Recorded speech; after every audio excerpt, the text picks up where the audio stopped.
A very warm welcome. My name is John. I am the founder and facilitator of TTK Life Strategies. And today I'm really privileged and honored for us to have a chat with Paula Quinsee, who is a coach and who specializes in relationships amongst other areas, but she'll be able to tell us a bit more about that. Paula, welcome. Thank you for giving us your time and thank you for sharing your story with us today. So when people ask me how did I get into the work that I'm doing now, which is primarily working with relationships. So I work with individuals and I work with organizations around relationship dynamics, so things like conflict management, soft skills, relationship building, personal growth and development, behavior profiling, etc. I always kind of have to go back to where it started for me. And so what shaped my journey and my career is the I call them my life-defining moments. And so the first life-defining moment where it's almost where my life started, because I can actually remember very little before that. I think, when we experience trauma, as you know, we block stuff out. And so my life started when I was 7 years old. That's what I can remember. And why that's a life-defining moment for me is because at that young age, I lost my mom. My mom died when I was 7 years old. And back in those days, we lived in what was then Rhodesia, today it's Zimbabwe. And my mom was on one of the Viscount airplanes that was shot down by terrorists back in those days, because Rhodesia was in a civil war fighting for independence. And so that was kind of where my life started, and in terms of very young age, experiencing a trauma that from a young age you don't quite grasp the concept of what it means, but at the same time you know that your life has changed. And so shortly thereafter we left Rhodesia, we moved to South Africa, and that's when my next sort of life-defining moment happened, or I was exposed to it, and that was sexual abuse as a child. And again, I've tried to go back and try and kind of the timeline, the ages, that kind of thing, but I can't tell you the exact day or moment that it started, but it was probably around age 9, between 9 and 12, 13. Over those years, I experienced sexual abuse as a child. And that story when they say it's generally somebody that you know or someone that's close to you, it's a friend or familiarity. Well, there's a lot of truth in that, because that's how it happened. And it wasn't just one person over the years, it was instances here and there with different situations.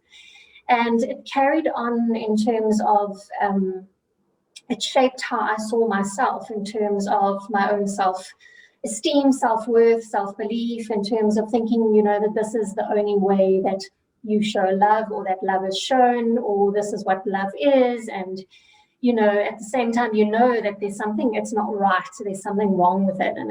So it starts shaping your thinking at that young age in terms of, this burden, this dirty secret that you're carrying with yourself, and that maybe you did bring it upon yourself, or maybe this is just, the way it is. And so I kind of, over the years, started finding coping mechanisms, as we do when we're experiencing traumatic situations. And one of those coping mechanisms was binge eating and purging as a form of control, in terms of controlling, obviously, my body and controlling my immediate environment and my immediate world, and that this was something that I could, have control over and master. And I carried that with me for sort of from 16, 17 onwards up until about, I would say, 19, 20. And then I got into a string of failed relationships for all the wrong reasons. That sort of theory that a woman will go into an abusive relationship or attract an abusive relationship because that's all she knows, that's the norm. When you grow up with that environment, you don't really know what anything different is, or that there is an alternative way or alternative options. So I got into relationships for all the wrong reasons.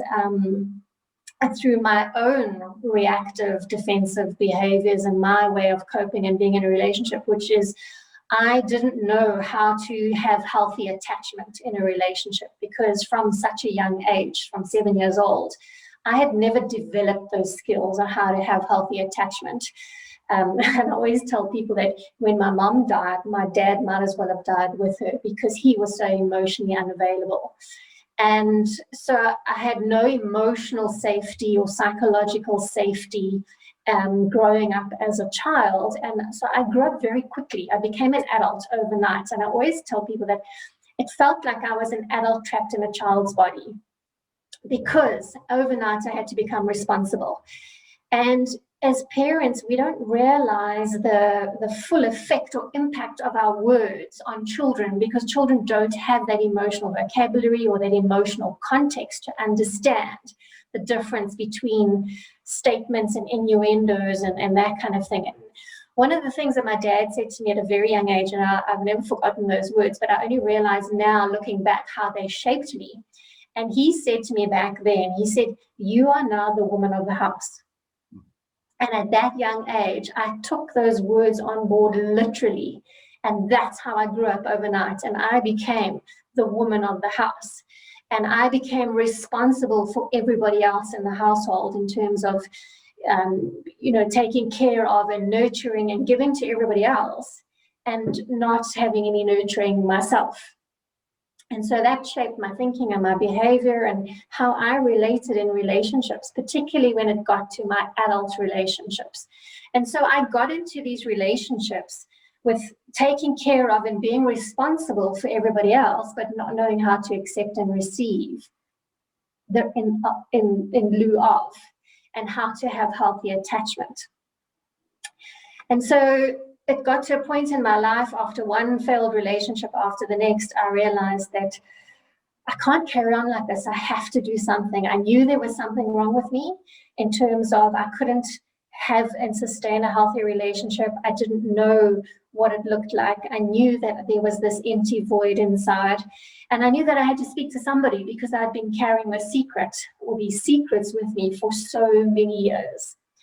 And so it eventually, that was in 2006, I was in a 6.5-year relationship that had hit rock bottom, and we were going for therapy, and our therapist referred us to imago relationship therapy.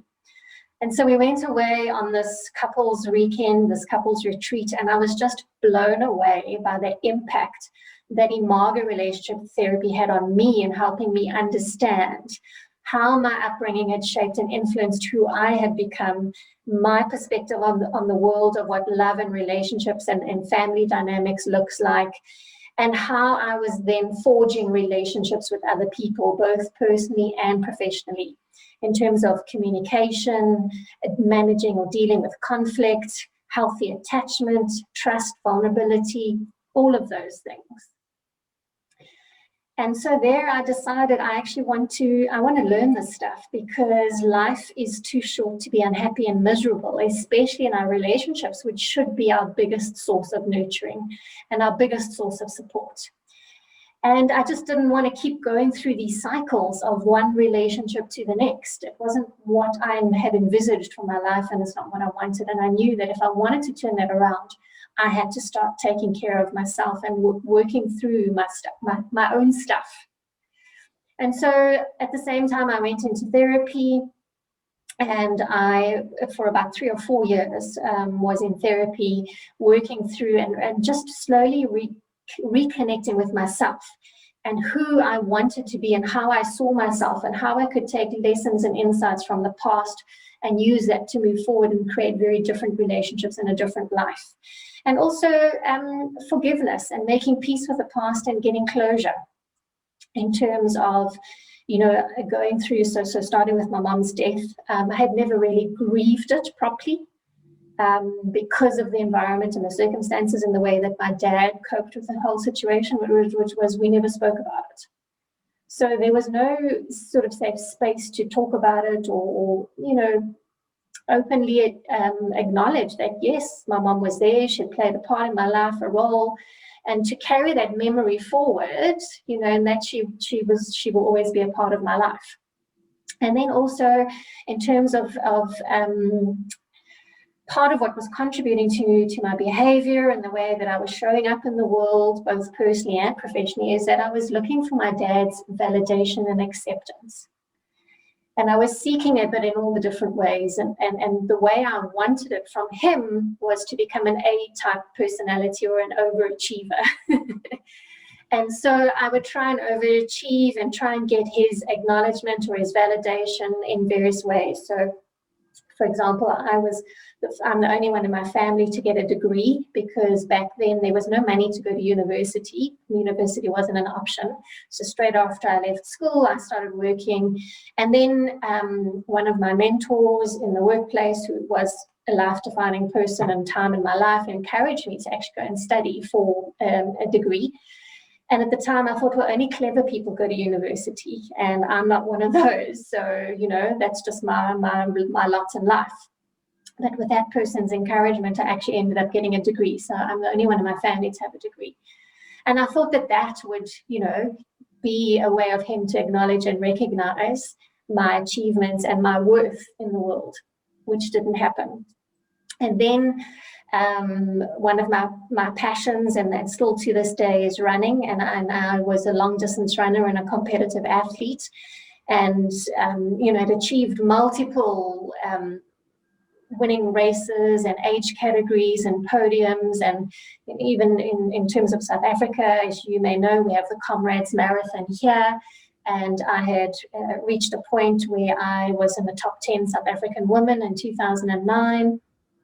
And, you know, which is quite a big achievement here. And again, you know, well, at that point only, after all of that, that was the point where my dad said to me, and I was 36 years old at the time, and he said, well done, I'm so proud of you.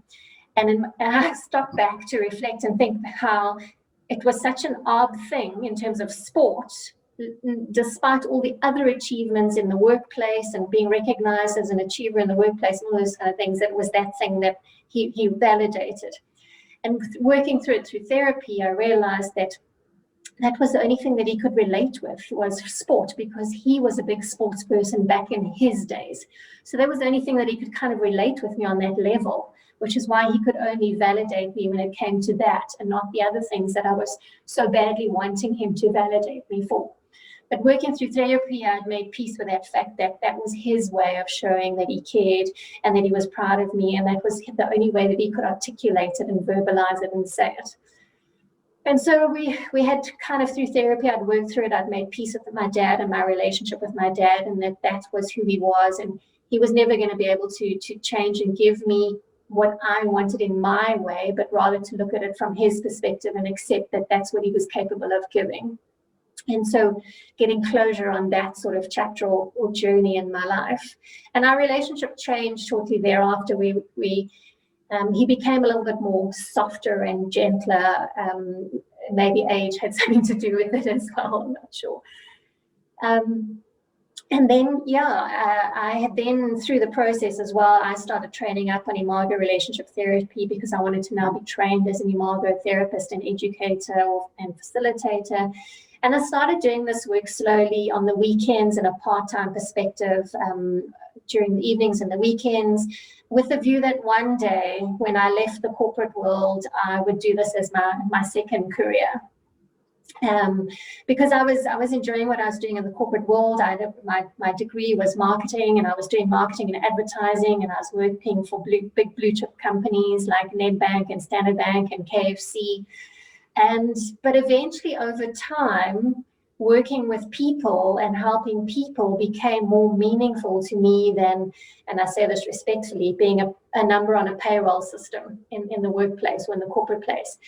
And so in 2014, I decided that I wanted to leave corporate and pursue this full time, because I just felt it was giving my life more purpose and more meaning. And so that's really how I got into the work that I'm doing today. And over the years, I've done more studies. So I'm also a neuro-linguistic practitioner, so NLP life coach. I've also done the Brene Brown data lead training. I've done the PDA coach, analyst, and trainer, which is the behavioral assessments. And over the years, so I originally started off working with couples, and over the years, I've taken my corporate experience, my personal experience, my professional training, and I now work, as I like to call it, I play in both spaces. So I work with individuals in their personal capacity, either one-on-one or as couples.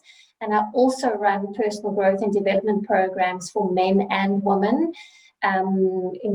around creating a space for them to discover, explore, think aloud. And we go through a structured format that helps them go through a similar journey that I went through in terms of discovering myself. And then in the workplace, it's been around conflict management and soft skills, as it's often called in the workplace. I like to call it human skills, because it's a lot of the skills that actually make us human beings. Building relationships, personal brand, personal development, personal growth, behavior profiling, and now more recently with the pandemic, around mental health and well-being, and sadly also gender-based violence.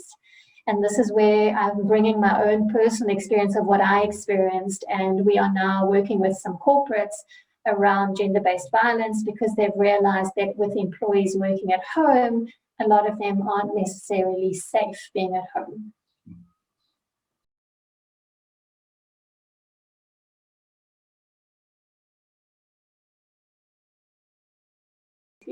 Absolutely. If I hadn't have gone through what I'd had, I wouldn't be where I am today. I wouldn't have the insights that I have that I can bring, so my personal insights that I can bring to the table that help me hold that space for others, and help co-create a safe space for others to just be in that space, and be there with them as a source of support while they're working through, their own stuff. And I can bring in some of the tools that I've used that have helped me overcome challenging times.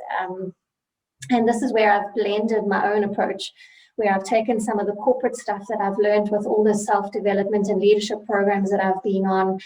I've taken from my running career in terms of resilience and perseverance and determination and pushing through those tough patches, especially on long runs. We call it hitting the wall. You get to a point where you think you can't anymore, but you actually can. So I bring that to the table. And obviously the therapy work that I did as well in my personal capacity, but then the training that I've been through. So I brought that all together and kind of blended it into my own style of helping people where they are at in their own journey.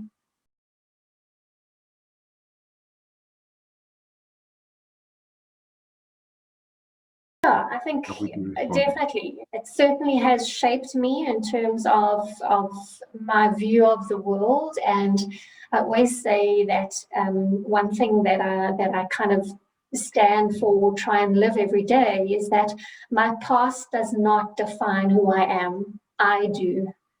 And I am not going to use my past to play the victim or be the victim and go, oh, poor me, oh, woe is me, but not taking anything away from that experience either, and that it was a traumatic experience for anybody to go through. So acknowledging that it was traumatic, acknowledging that, yes, it served a purpose because it got me to where I am today, but I'm not allowing that to hold me back and keep me stuck in that victim land. And I'm not saying that disrespectfully, but that I'm actually using it to empower me to move forward and add my little sparkle to the world, and making a positive difference in people's lives, even if it's just one person at a time. And that's kind of my legacy that I'm looking to leave behind, is just making a positive difference and a positive impact in every person that comes into my space.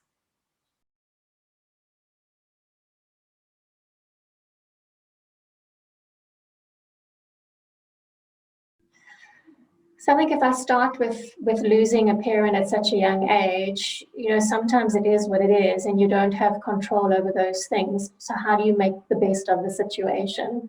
And so I try and do that by keeping her memory alive in terms of, the short time that I did get to spend with her. What did I learn from her and how did she shape and influence my life? And how do I still see that part of her in my world these days, you know, in terms of from a personal point of view, as well as my relationships in my life. Because you don't always have control over things that happen in your life. And maybe that was her lot in life. You know, she had reached the end of her road, and she'd served her purpose, and she's gone on to another space in another world, wherever that may be and whatever your belief systems are. And she's on her next purpose. And then in terms of, you know, being taken advantage of, it's, you know, the work that I did is that in that circumstance, in that situation, I was the innocent victim. And yes, it was wrong. Yes, it's, you could call it unfair, you could call it whatever, but the lesson that I learned is that to have boundaries and to be able to speak up and speak out and find my voice, and if something doesn't feel right and doesn't align with my values, to be able to stand firm on that, and not be afraid to speak up and speak out about something. And so that's, I guess, what led to me writing my second book, which is Embracing No, which is all around boundaries and how to say no and be okay with that.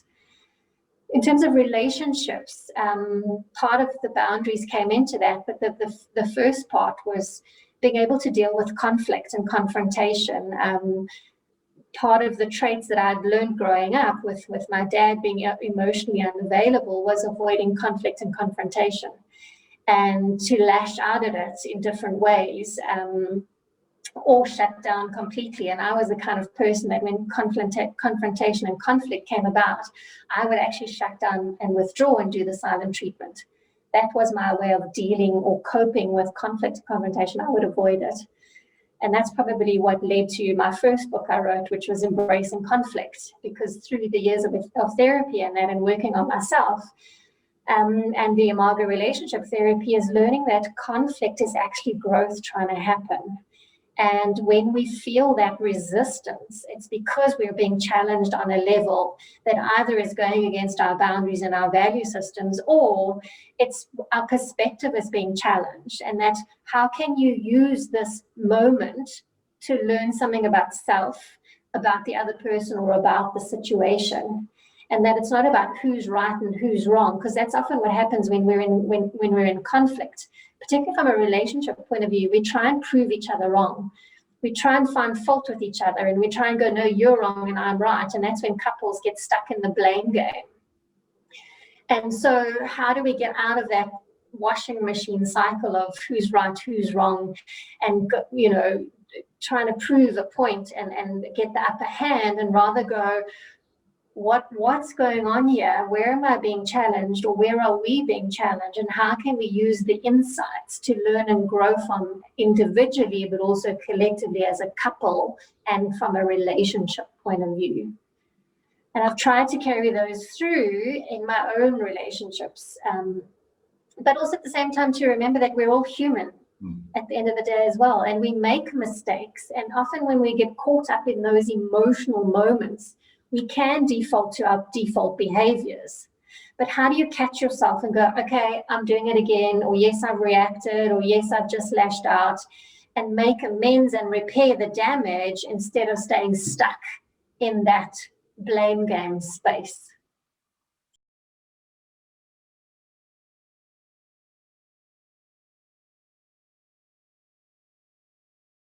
In fact, I had an interesting discussion last week, because often people use the word passion and purpose, and is there a difference? And I guess it depends on how you want to look at it. But, you know, when I think of the word passion, and you talk about suffering and pain as well, I look back at my running career, because running is a passion of mine. And there definitely has been suffering and pain with it. If I think about the hours and hours of training and effort and hard work and injuries and all of those things that I had to overcome to achieve my goals from a running career point of view. So when I use that context, yes, it makes absolute sense, suffering and pain. But when I look back at from a, you know, all the life, the trauma and the experiences, yes, those things have absolutely shaped me as well to get to where I am today. And it did bring about my passion and my enjoyment of working with people. And I love working with people, which is why I'm doing the work that I'm doing. When it comes to purpose, a lot of people go, well, find your passion and the rest will follow. The money will follow, all of those things. And yes, there potentially is some truth in it. But some people then go, well, what is purpose then? If that's passion, are they one and the same thing? So I'm still out, the jury's still out around purpose in terms of, is it one and the same thing, or are they two different things? And someone said to me the other day, what about if we stop searching for purpose and meaning of life, and that we are actually purpose itself? And every situation we come into, that is our purpose, to be in that situation or in that moment, to contribute positively or negatively. So when I say negatively, it's how we respond and react in a negative way, or how we respond and react in a positive way. And what is the mark or the impact that we're leaving behind with the other person or people in that situation? Perhaps that's something to reflect and ponder on. And I don't have the answer for it yet, because it's still a journey of my own. And maybe you've got some thoughts on it.